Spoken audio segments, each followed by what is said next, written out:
Good money is changing how we see wealth. And transforming the place where we live. It's members helping members meet their financial goals. No matter how big or small. Good money at Vancity sees the big picture. Because it knows our neighbors don't just live next door. It supports companies that are sustainable now so we can all be better off in the future. It gets behind growing businesses. It knows the right transaction today can build your long-term plan. Because the game has changed. And we know we need to be a little more savvy and do more with what we have. Good money understands that what goes around comes around. Back to our members' prosperity. At Vancity, we're about being good with money. Are you? So the reason I just showed that, there's not a single actor in that entire commercial. We actually use all staff and members in order to do our entire new advertising campaign, as well as to build our new brand. And it's because we're a financial cooperative. So our members own us. We are our communities. We are linked in a way, if one of us goes, the other goes. Like it's a completely intertwined relationship. And that really directs how we're going to show up and how we're going to respond.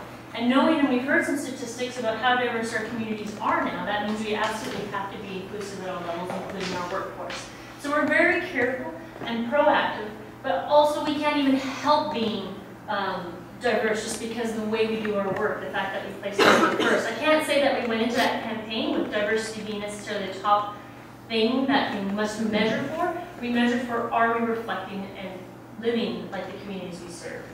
So for us, there are a few metrics that we're still really worried about. So some of our own personal ones, while we have some high representation rates, there's still some areas where we'd like to increase the representation, for example, persons with disabilities. We're also quite concerned when we look across the board at Canada, for example, not necessarily us, but across the board, that women continue to only make 72 cents for every dollar that a male makes, despite making up the majority of graduates. That doesn't make sense to us. 1 in 7 will have a disability at some point in their life, whether that's even a more common mobility impairment, but all the way including the lesser understood learning disabilities and mental health. 2% of the BC population identifies as being bisexual or homosexual. We have, I think it's 6.4 million people speak a different language other than English or French at home, including 200,000 Aboriginal languages and 25,000 people who exclusively use sign language. This is how unique our communities are and how we need to respond, and all those things mean a big deal to us. I'll give you a quick snapshot of Vancity before we move into some of the actual more fun programmatic pieces around our diversity inclusion program. This is just a quick lay through of our membership. We actually know less about our membership than we do our staff, but because we always recruit locally, so a branch in community, our goal is to hire someone as close to home as possible, so they are part of the very community that they work in. We have a better sense of our communities by our staff, which is one of the great things. We are 1 in 6 in the Lower Mainland, including Victoria, is a member of Vancity. So that's over, just shy of 500,000 members. It makes us the largest English-speaking credit union in Canada. Desjardins in Quebec is a whole other ballpark. Now, did you ever play that game where if you shrink the world down to 100 people, what does it look like? So I'm going to do that now, both for our membership and then for our staff. Like I said, don't have as much information about our membership. The majority of it's sort of privacy stuff. We have about 50 men for every 50 women. 78 would be between the ages of 50 and 64. It's a little bit higher than the average age of the population. That's not necessarily a surprise. It's banking. It takes a while for people to build banking relationships. 17 would be seniors, 5 would be youth, and our average age would be 46. Here's what it would look like if we did staff. So if we had 100 staff, 65 would be female. We would be the only major financial institution in Canada with both a female CEO and a female chair of the board. 19 would have more than 15 years of service, so that's like 20%. That's pretty high. We have a longevity issue almost at Vancity. 2 would have a disability as compared to 5 in the population, or 5 in the general workforce. So that's the area where we're actually quite concerned. 40 would identify as a member of a visible minority, again higher than any other financial institution in Canada. 30 would have board about, I think this is actually supposed to be 38, not 30. And if we actually were to combine members of visible minorities with those who say they're born outside of Canada, not to say that those are always intrinsically linked, but if we did that, 50% of our visible minority population is born outside of Canada. And the reason I find that relevant is that group we know has had some struggle gaining access to employment, and we're really proud of what we've been able to do to bring people into Vancity. So how do we do that? Well, there's the not fun part, which I'm not going to talk about, and that's the metric systems and the accountabilities and things that need to roll out. But here's the fun stuff. The first thing is you have a great conversation with your board. You go right to the top. You get a commitment that needs to bleed down through the organization. So this official commitment to diversity is published on our website. We reference it every year in our social audit. It's our call to our membership and communities to hold us accountable for living up to our values. So we say this is important to us, you measure us to this, and our board has committed to being measured by this, in addition to anybody who's a director and above in our organization. All have accountabilities. You put together a team. So a lot of groups do affinity groups based on specific either ethnic groups or women or newcomers. We've actually elected to do a broad group because we wanted to see what happens when you create the mix. Diversity is certainly all the ingredients of a cake. Inclusion is how you build the cake, right? By bringing the pieces together and getting them to connect. So we wanted cross-pollination conversations between someone who might have a very strong religious view and someone who considers themselves homosexual, or someone who's a newcomer who maybe hasn't had as much exposure to persons with disabilities in the workplace. We really wanted those interactions. So the Diversity in Action team has been selected with that in mind. It's 15 individuals from across the organization. We're trying to reflect as broad both of characteristics in diversity as well as geographic representation and hierarchy. So we have senior managers and our tellers talking about this stuff in the room every quarter and trying to really break down what's happening. So our message is getting to the ground. What are the messages the ground is hearing coming back to the senior leaders? And when we do marketing campaigns, for example, they can come to this team and say, here's what we're thinking. It's cheap market research, right? Here's what we're thinking. Is there anything really offensive in here? Or is there something we're missing, or what? So they're a really great resource for the organization to learn from, but also to share information on this.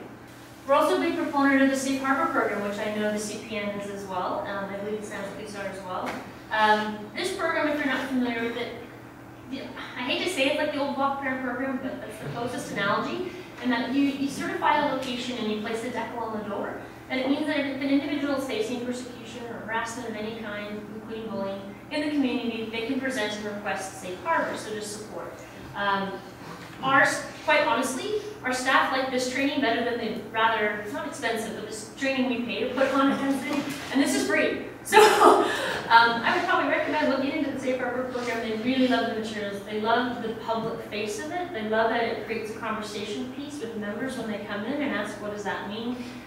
It's amazing how as soon as you say, this is what this means, people will then tell you their stories. So you get to know our members better over that conversation. And we've had some really scary situations that individuals have said they felt more prepared to respond to because they felt like they'd gotten the experience of this program and were back to support it. Cases where young girls have presented who were being chased in the community, an individual who was in severe mental distress. So it's really a great program, and it creates such a sense of comfort in locations to feel empowered to respond when they see harassment and bullying in the communities. And Graham over there is a member of the Shiny Happy Face right in the middle, and you can talk to him if you have any questions as well. And this is our newest project. Remember I said persons with disabilities is one of our lowest representation groups? So we've decided to do a full accessibility kind of audit and program. And by the end of 2015, we want to be the most accessible FI in Canada. So we're looking to build a new gold standard, which is really challenging in banking because things like vaults, they don't make them accessible. But some of the really cool things we're learning is there's simple things you can do to make everyone's experience easier and more welcoming. And a lot of it bleeds over to all kinds of inclusion. So for example, we've looked a lot at hearing disabilities lately, particularly those who are just hearing impaired, so not fully deaf, but typically those who use hearing aids. And we're going to be rolling out some technology. It's actually a Victoria company that's doing it for us, called induction loops. So they put, it's like a telecoil technology that you use. It's the same thing as in a telephone. It's kind of hard to explain. It's the same telecoil that's in a telephone. So when a person with a hearing aid uses a telephone, their hearing aid can be switched to telephone mode. And what that does is creates basically a direct connection between the telephone and the hearing aid. And it drowns out the background noise by giving direct sound from the telecoil to the hearing aid. We found a technology that we can now apply to our teller wickets that works the same way. So when you come to an accessibility wicket at Vancity, at any Vancity branch once I'm gone on Saturday, you'll be able to sit down and accessibly look at and use the same concept. So now you hear your banking relationship within that small zone, and you don't hear the background noise. A very simple thing. But it's also causing a full conversation about the city, about accessibility around the information we're sharing. So that's one example. But what about a person who's fully hearing impaired? What can we do? What about a person whose English isn't their first language, and we're asking them to sign some contracts? What could and should we do? So it's causing this great conversation about understanding the information exchange that's happening, and what can we do to improve that for everybody involved. Each One Teach One. So this is my favorite program, and I don't know if we have time. I just brought a short video, which we can maybe just show a couple minutes of it. This is how we leverage our diversity. So I mentioned we have this large population that's either born abroad or from a different community. Well, one of the biggest struggles people have, and you heard a lot about on the radio right now, is around understanding their own financial literacy, and that I mean the community in general. Particularly those who are newcomers to the country, maybe don't have the language or nor the acronyms that are involved in banking. So what we've done is we've trained up individuals at Vancity to go out and provide free financial literacy seminars and try to work within their own communities that they know. So it could be a language-based community, it could be a religious-based community, but they would understand the context and how to translate banking in a way that would be understandable for the group that they're trying to approach. And we do this for free for the community, so anybody who's interested in having financial literacy training, we can help you, we can bring it out. There's a 7-module series, and we pay our staff to do it.